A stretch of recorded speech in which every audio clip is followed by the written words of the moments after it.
Hi, I'm Catherine, the Ranking Gal, and if you like this video, please give us a thumbs up by smashing that like button down below, and be sure to subscribe to our channel and ring the notification bell so you don't miss our next video. We really hope you enjoy our video, and thanks for watching.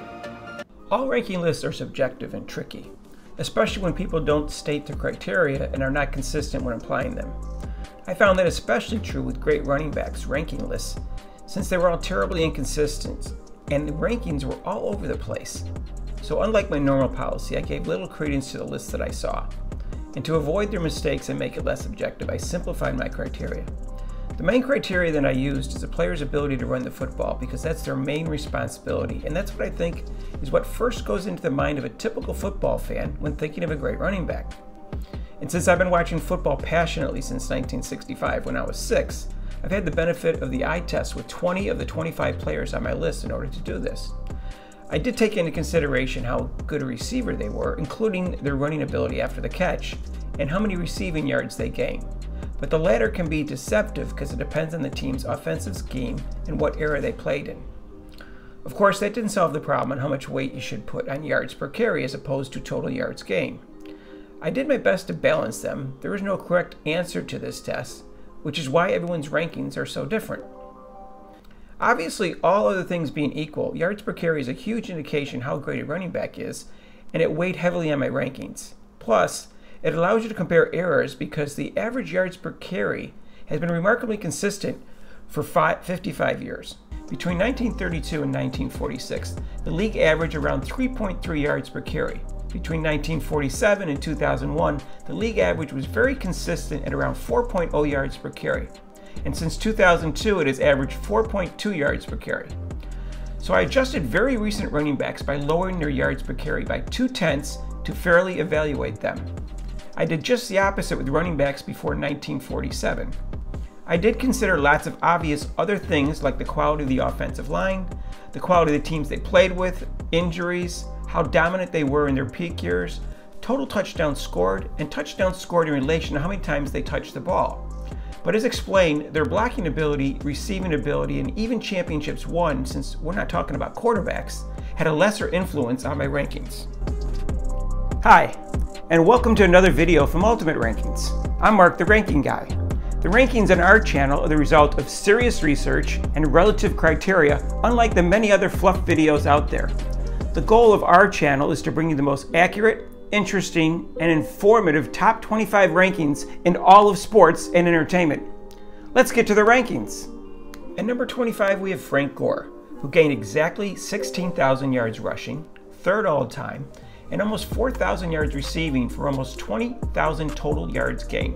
So it was hard to keep him off the list. On the negative side, his yards per carry average, adjusted for the current era, is less than 4.1 yards per carry. He was never first-team All-Pro, and he only scored a touchdown once every 43 times he touched the ball, the lowest on the list. At number 24, we have Franco Harris, who took the NFL by storm his rookie season by gaining over 1,000 yards in a 14-game season and averaging an impressive 5.6 yards per carry. He gained over 12,100 yards rushing and almost 3,000 yards receiving, but only averaged 4.1 yards per carry in his career. He won 4 Super Bowls with the Steelers, won the Super Bowl MVP once, and he was first-team All-Pro once. At number 23, we have Marcus Allen, who gained over 12,200 yards rushing and over 5,400 yards receiving and was great at scoring touchdowns.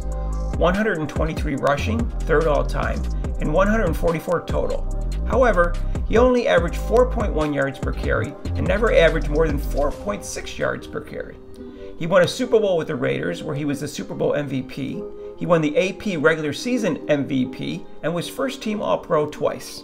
At number 22, we have Terrell Davis, who is one of the sport's big what-if stories, tearing 2 ligaments in his right knee 4 games into his 5th season, the year after his best season, where he rushed for 2,008 yards, averaging 5.1 yards per carry, and scored an awesome 23 touchdowns.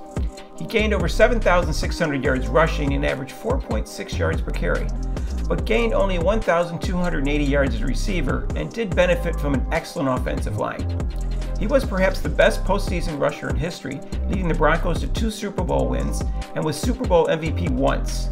In 8 playoff games, he gained 1,140 yards at 5.6 yards per carry and scored 12 touchdowns, and remarkably 8 touchdowns in the 1997 playoffs, an NFL postseason record. He was the AP regular season MVP once, he led the league in rushing once, and was first team All-Pro 3 straight seasons. At number 21, we have Tony Dorsett, who gained over 12,700 yards, 10th best all-time, rushing at 4.3 yards per carry, and had over 3,500 receiving yards. In his best season, he rushed for 1,646 yards at 4.8 yards per carry. He won a Super Bowl with the Cowboys and was first team All-Pro once. At number 20, we have Thurman Thomas, who gained over 12,000 yards rushing at only 4.2 yards per carry, but was an excellent receiver, gaining almost 4,500 yards and an impressive 9.4 yards per reception. However, he only scored a touchdown once every 38 times he touched it, third lowest on the list. He went to 4 straight Super Bowls with the Bills. He was the AP regular season MVP once and was first team All-Pro once. At number 19, we have Fred Taylor, who ran for almost 11,700 yards and an adjusted 4.45 yards per carry and 5.4 yards per carry in his best season, 5.2 adjusted. All excellent, but he only gained less than 2,400 yards receiving and scored a touchdown once every 38.1 times he touched it, 4th lowest on the list. At number 18, we have Tiki Barber, who gained almost 10,500 yards, gained an adjusted 4.6 yards per carry, and almost 5,200 yards receiving. Great numbers, but his biggest weakness is that he scored a touchdown only once every 48 times he touched the ball, 25th out of 25th of the runners on the list. He was first team All-Pro once. At number 17, we have Steve Van Buren, who gained 5,860 yards at 4.4 yards per carry. With his best year, he averaged 5.8 yards per carry. And partly because of his era, only 523 yards receiving, but at 11.6 yards per reception, second highest on the list. Amazingly, he scored a touchdown once every 19 times he touched the ball, second highest on the list. He helped lead the Eagles to 2 championships, led the league in rushing 4 times, and was first team All-Pro in an impressive 6 straight years.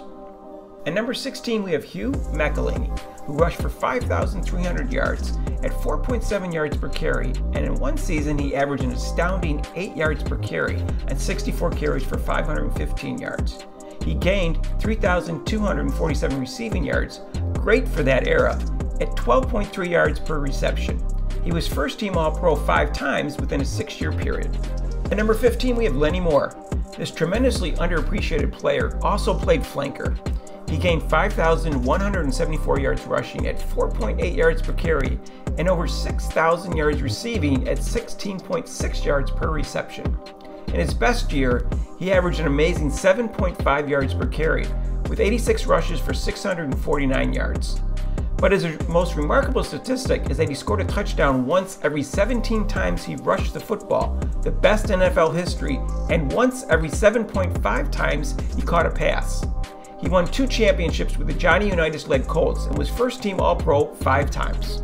At number 14, we have Earl Campbell, who was a tough one to rank because his first 3 seasons were great when he gained 5,081 yards at 4.87 yards per carry.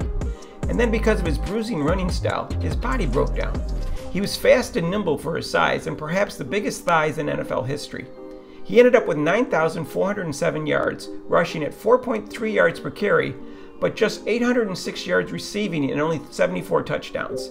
He was the AP regular season MVP once and the PFWA MVP twice. He led the league in rushing 3 straight years and was first team All-Pro 3 straight years. I consider the next 3 backs all underappreciated and underrated. At number 13, we have Jim Taylor, the man who stopped Jim Brown from leading the league in rushing 9 straight times. In 1962, when he had his best season and he gained 1,474 yards in a 14-game season at 5.4 yards per carry. He finished his career with almost 8,600 yards at 4.4 yards a carry and over 1,750 yards receiving. He had a knack for the end zone, and impressively he scored a touchdown once every 23.3 times he touched the ball, 5th best on the list. He did benefit from an excellent offensive line and the famed Packers power sweep for most of his career. He won 5 championships, a regular season MVP award, and was first team All-Pro 3 straight seasons. At number 12, we have Joe Perry, who had 2 excellent seasons in the AAFC first, but I'm just going to list his NFL stats.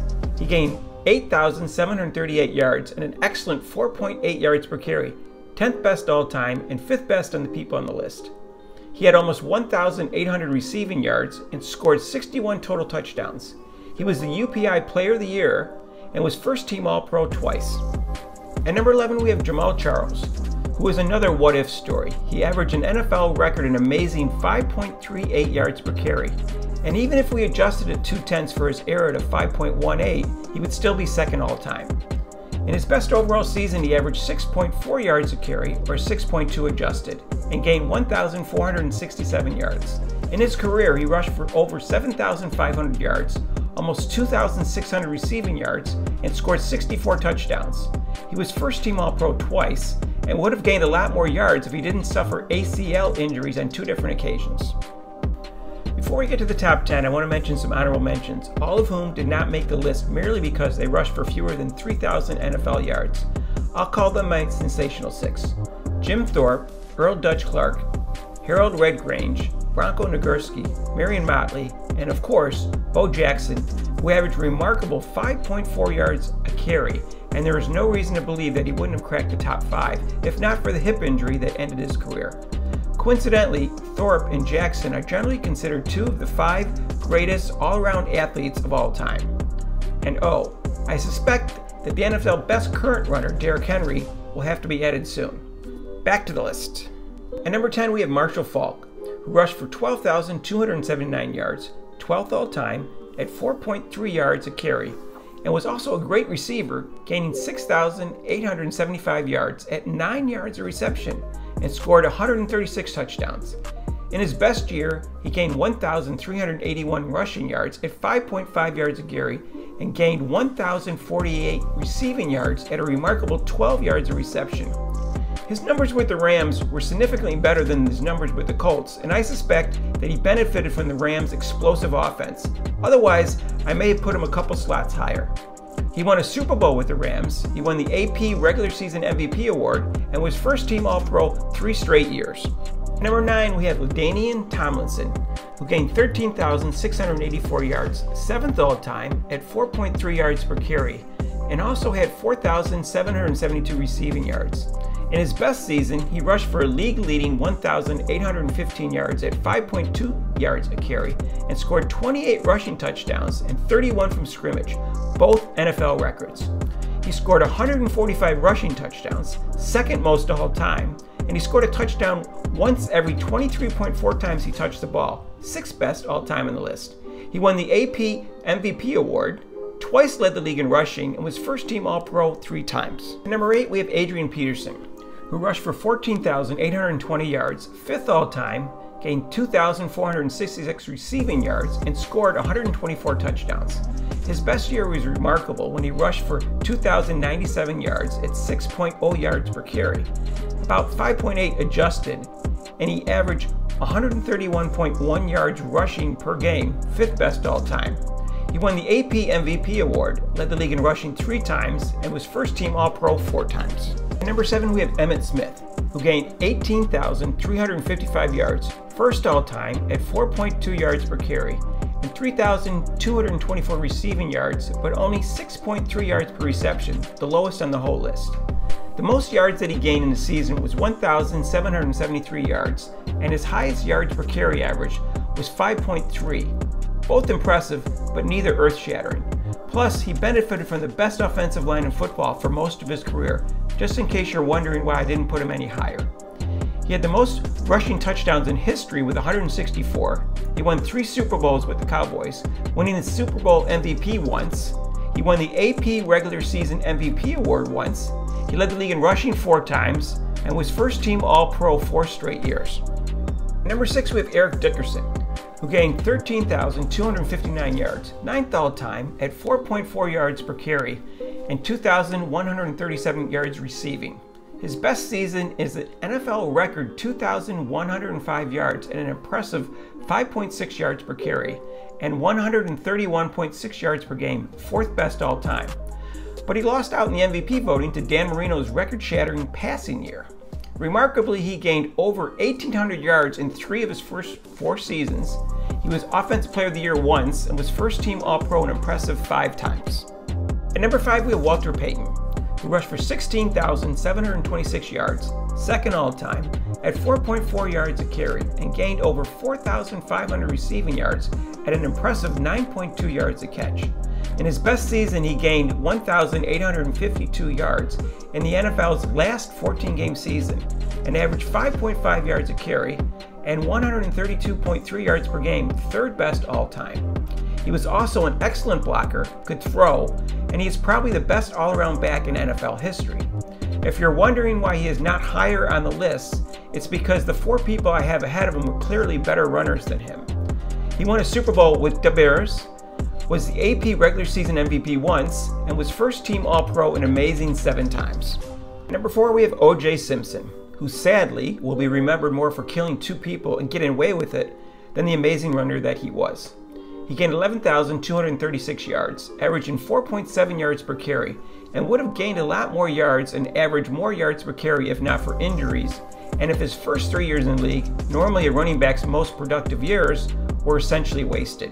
He played on lousy teams with lousy offensive lines, with lousy offenses, and clueless coaches until his 4th year when the Bills hired Lou Saban and O.J. exploded, becoming the best player in the league for the decade of the 1970s.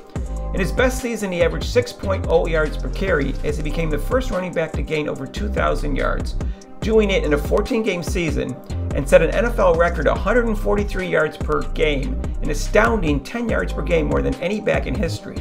He won the AP MVP award, led the league in rushing 4 times, and was first team All-Pro 5 times.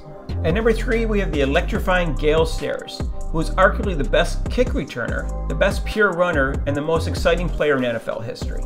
He also became one of the biggest what-ifs in sports history when in the 9th game of his 4th season, while having his finest year, leading the league in rushing and averaging 6.2 yards per carry, he tore his ACL. Sadly, the medical, surgical, and rehabilitation techniques in 1968 were severely limited, and he was never the same. Knee injuries less than 2 years later essentially ended his brief but stellar career. Before his first injury, he gained 3,874 yards at 5.3 yards per carry and averaged an awesome 12.3 yards reception and scored a touchdown once every 20 times he touched the ball. He finished with 4,956 yards at 5.0 yards per carry and 1,307 receiving yards at 11.7 yards per reception. He led the league in rushing twice and was first team All-Pro 5 straight years. At number 2, we have the mesmerizing Barry Sanders, who had the most breathtaking ankle-breaking moves the league has ever seen.